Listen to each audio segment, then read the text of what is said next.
পালন করছেন কিভাবে কি? হ্যাঁ, আমরা আজকে মধ্য বাংলা সংগ্রাম থেকে ভাবলাম যে এই রাখির দিনে আমরা কি করতে পারি। তা এখানে একটা প্রতিবন্ধী স্কুল এবং আবাসিক রেসিডেন্সিয়াল আছে। হ্যাঁ, অলকনন্দু বৌদ্ধ সচেতন মানে একাডেমি স্কুল আর কি, স্কুল এবং থাকার জায়গা দুটো।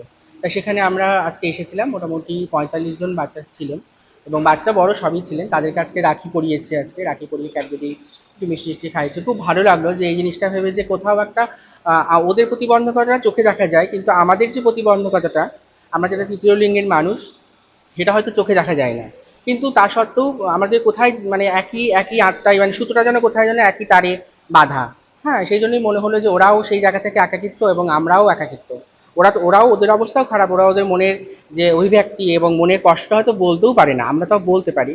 আবার আমাদেরকে দেখে লোকে হয়তো আমাদের মনের ব্যথাটা হয়তো বুঝতে পারে না, এরকমও রয়েছে। সেই জায়গা থেকে মনে হলো এই সেই ভাই ভাই বোনগুলোকে আজকে আমরা এসে একটু রাখি পরিয়ে দিয়ে গেলাম। এবং এখন কাজেতে যখন এসেছিলাম এখানকার মিউনিসিপ্যালিটি অফিসেও এসে একবার ভিজিট করে গেলাম।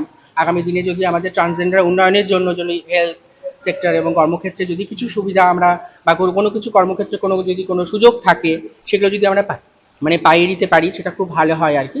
সেই নিয়ে একটু আলোচনা হলো, খুব ভালো লাগলো কাজীতে এসে সবার সাথে আলোচনা করে খুব ভালো লাগলো। আপনারা খুব ভালো থাকবেন, রাখি ভালোভাবে উদযাপন করবেন। জাতি, ধর্ম, বর্ণ, লিঙ্গ নির্বিশেষে সবাই আনন্দে মাতুন এবং ভালো থাকুন, এটাই আমরা চাই।